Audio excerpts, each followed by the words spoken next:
നമസ്കാരം. ഞാൻ doctor NT Nisha, Kandalloor government Ayurveda ഡിസ്പെൻസറിയിലെ സീനിയർ മെഡിക്കൽ ഓഫീസറാണ്. കർക്കിടകം ആരോഗ്യരക്ഷയുടെ കാര്യത്തിൽ മലയാളികൾ ഏറെ നിഷ്കർഷ പുലർത്തുന്ന കാലമാണ്. കർക്കിടകം മഴക്കാലമാണ്, പനിക്കാലമാണ്, അന്തരീക്ഷം വളരെയധികം മലീമസമാകുന്ന കാലഘട്ടവുമാണ്. ഈ ഒരു സമയത്ത് പരിസര ശുചീകരണത്തിലൂടെയും ചിട്ടയായി ക്രമപ്പെടുത്തിയ ആഹാരശീലങ്ങളിലൂടെയും അതുപോലെ തന്നെ ദിനചര്യയിലൂടെയുമെല്ലാം മലയാളികൾ വ്യക്തമായൊരു ജീവിതക്രമം ചിട്ടപ്പെടുത്തിയിരുന്നു. അഥവാ ഒരു ചികിത്സാ രീതി തന്നെ ഉയർത്തിപ്പിടിച്ചു കൊണ്ടുവന്നിട്ടുണ്ട്. ഇതിനെയാണ് കർക്കിടക ചികിത്സ എന്നൊക്കെ പറയുന്നത്. ഇതിലേറ്റവും പ്രധാനപ്പെട്ടത്, മഴക്കാലത്തെ ആരോഗ്യ സംരക്ഷണത്തിൻ്റെ കാര്യത്തിൽ ഏറ്റവും പ്രധാനപ്പെട്ടത് പരിസര ശുചീകരണം തന്നെയാണ്. അതോടൊപ്പം കർക്കിടകത്തിൽ ആയുർവേദത്തോട് ബന്ധപ്പെടുത്തി ചിന്തിക്കുമ്പോൾ ഏറ്റവും അധികം കേൾക്കുന്ന വാക്കാണ് കർക്കിടക കഞ്ഞി അഥവാ ഔഷധക്കഞ്ഞി. ഞാൻ നേരത്തെ തന്നെ സൂചിപ്പിച്ചു, പരിസര ശുചീകരണത്തോടൊപ്പം ആഹാരശൈലിയെ ക്രമപ്പെടുത്തിക്കൊണ്ടുള്ള ഒരു രീതിയാണ് കർക്കിടകത്തിൽ അനുവർത്തിക്കുന്നത്. കഞ്ഞി എന്ന് പറയുമ്പോൾ നമുക്കറിയാം ദഹിക്കാൻ ഏറ്റവും എളുപ്പമുള്ളതാണ്. പനിക്കാലത്ത് പ്രത്യേകിച്ച്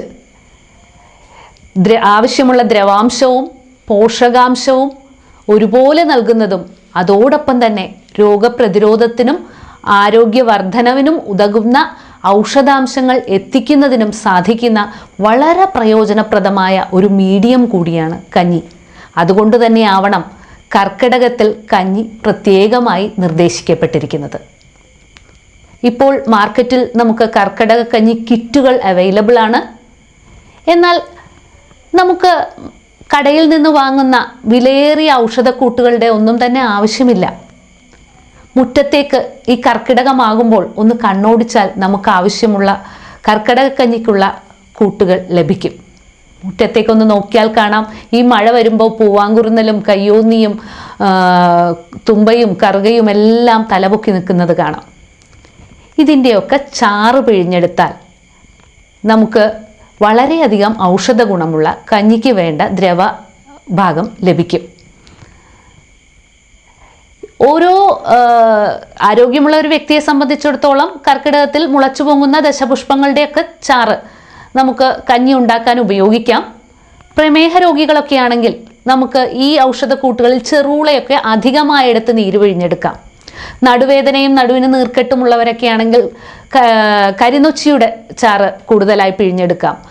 ആർത്തവ വിരാമത്തോടടുത്ത ആളുകളൊക്കെ ആണെങ്കിൽ ചങ്ങലംപരണ്ടയുടെ നീര് അധികമായി എടുക്കാം. ഇങ്ങനെ നമുക്ക് ചുറ്റും ആവശ്യമായ ഔഷധികൾ പ്രകൃതി തന്നെ കരുതിയിട്ടുണ്ട് പനിക്കാലം അല്ലെങ്കിൽ കർക്കിടകമാകുമ്പോൾ.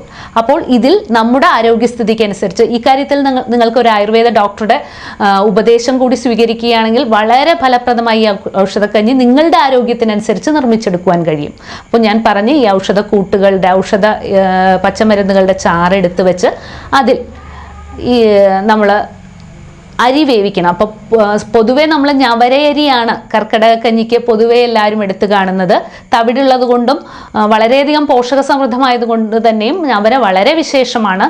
എന്നാൽ ഞവരയ്ക്ക് പുറകെ തന്നെ പോകണമെന്നില്ല. ഗവൺമെൻറ് ഫ്രീ ആയിട്ട് നൽകുന്ന നമ്മുടെ റേഷൻ കടയിലെ കിറ്റിലെ അരിയായാലും ധാരാളം. പ്രമേഹ രോഗികളൊക്കെ ആണെങ്കിൽ പഴകിയ അരി തന്നെയാണ് നല്ലത്. എന്നാൽ തവിടുള്ള അരിക്ക് മേന്മയുണ്ട്.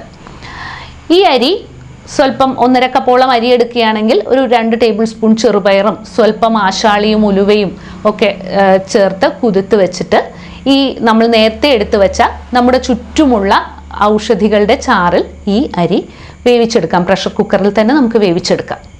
എന്നിട്ട് ഇത് വെന്ത് വരുമ്പോൾ നമുക്ക് സാധാരണ വെള്ളം ഒഴിച്ചാണ് വേവിക്കുന്നതെങ്കിൽ ഒരു പകുതി വേവൊക്കെ കഴിഞ്ഞിട്ട് വേണമെങ്കിൽ ഔഷധച്ചാറ് ചേർക്കാം. അല്ലെങ്കിൽ ഔഷധച്ചാറിൽ തന്നെ നമുക്ക് ഈ കഞ്ഞി വേവിച്ചെടുക്കാം. ഇനി നിങ്ങൾ ഫ്ലാറ്റിലോ മറ്റോ താമസിക്കുകയാണ്, ചുറ്റും പൂവാങ്കുറുന്നലും കയ്യോന്നിയും ഒന്നും ഇല്ല എന്നിരിക്കട്ടെ, നിങ്ങളുടെ മാർക്കറ്റിൽ നിന്ന് നിങ്ങൾക്ക് കുറുന്തോട്ടി വേരും അതുപോലുള്ള ഔഷധങ്ങളൊക്കെ കിട്ടും. അത് വേവിച്ചെടുത്ത കഷായത്തിൽ വേണമെങ്കിലും നിങ്ങൾക്ക് ആരോഗ്യസ്ഥിതിക്ക് അനുസരിച്ച് കഞ്ഞി വയ്ക്കാം. ഇനി പ്രമേഹ രോഗികളാണെങ്കിൽ കഞ്ഞി കുടിച്ചാൽ ഷുഗർ കൂടുമെന്ന ഭയം വേണ്ട. നുറുക്ക് ഗോതമ്പ് ഉപയോഗിക്കാവുന്നതാണ്, റാഗി കഞ്ഞിക്ക് ഉപയോഗിക്കാം. പനിക്കാലത്ത് ഏറ്റവും അധികം ഫലപ്രദമായി ഉപയോഗിക്കാവുന്ന ഒന്നാണ് കഞ്ഞി. തീരെ ദഹനം കുറഞ്ഞ ആളുകളാണെങ്കിൽ മലര് വെച്ച് കഞ്ഞി ഉണ്ടാക്കി ഉപയോഗിക്കാം. അപ്പോൾ ഒന്ന് തിളക്കിയേ വേണ്ടൂ ആ കഞ്ഞി പാകമാവാൻ. അപ്പോൾ എങ്ങനെയായാലും തന്നെ ഈ ഔഷധങ്ങളുടെ ചാറിൽ നമ്മൾ അരി വേവിച്ചെടുക്കുന്നു. ഇനി വെന്ത് വരുമ്പോൾ നമ്മൾ ഇതിൽ പൊടിമരുന്ന് ചേർക്കും. ഈ പൊടിമരുന്ന് എന്ന് പറയുന്നത് സാധാരണ നമ്മൾ കടയിൽ നിന്നൊക്കെ വാങ്ങിക്കുമ്പോൾ അരിയാറും ജീരകവും എല്ലാം ചേർത്തിട്ടുള്ള പൊടിമരുന്നാണ് നമുക്ക് കിട്ടുന്നത്. ഈ പൊടി പിന്നെ നിങ്ങൾക്ക് ആയുർവേദ ഔഷധശാലകളിൽ നിന്ന് പഞ്ചകോല ചൂർണം പോലെയുള്ള ഔഷധങ്ങൾ ഇതിൽ ചേർക്കാൻ ലഭിക്കും. നമുക്ക് വീട്ടിൽ തന്നെ ഇതിലേക്കുള്ള പൊടിമരുന്ന് തയ്യാറാക്കാൻ പറ്റും. കുറച്ച് ചുക്ക്, കുരുമുളക്, ജീരകം, അയമോദകം, സ്വല്പം എള്ള്, കുറച്ച് സ്പൈസസ്, ഇതുപോലെ തന്നെയുള്ള സ്പൈസസ് നമുക്ക് ആഡ് ചെയ്ത് ഓരോ സ്പൂൺ വീതം ഓരോന്നും ചേർത്ത് പൊടിച്ചു വെക്കാം. അപ്പോൾ കഞ്ഞി വെന്ത് വരുമ്പോൾ നമ്മൾ തയ്യാറാക്കിയ ഔഷധ പൊടിമരുന്ന് അതിലേക്ക് ചേർക്കാം. ഇത് ചേർത്ത് കഴിഞ്ഞിട്ട് നമ്മുടെ ശരീരത്തിൻ്റെ അവസ്ഥയ്ക്കനുസരിച്ച് ദഹനശേഷിയൊക്കെ ഉണ്ടെങ്കിലും ഇത് കഴിഞ്ഞ് നല്ല തേങ്ങാപ്പാൽ ചേർത്ത് ഈ കഞ്ഞി വെന്ത് വാങ്ങി അതിൽ കുറച്ച് ഉള്ളിയും ജീരകവും എല്ലാം മൂപ്പിച്ച് ചേർത്ത് ഔഷധക്കഞ്ഞിയായി ഉപയോഗിക്കാം. ഇനി ഔഷധക്കഞ്ഞി എത്ര ദിവസം ഉപയോഗിക്കാൻ പാടില്ലാത്തവരുണ്ടോ എന്നൊക്കെ സംശയമുണ്ടാകാം.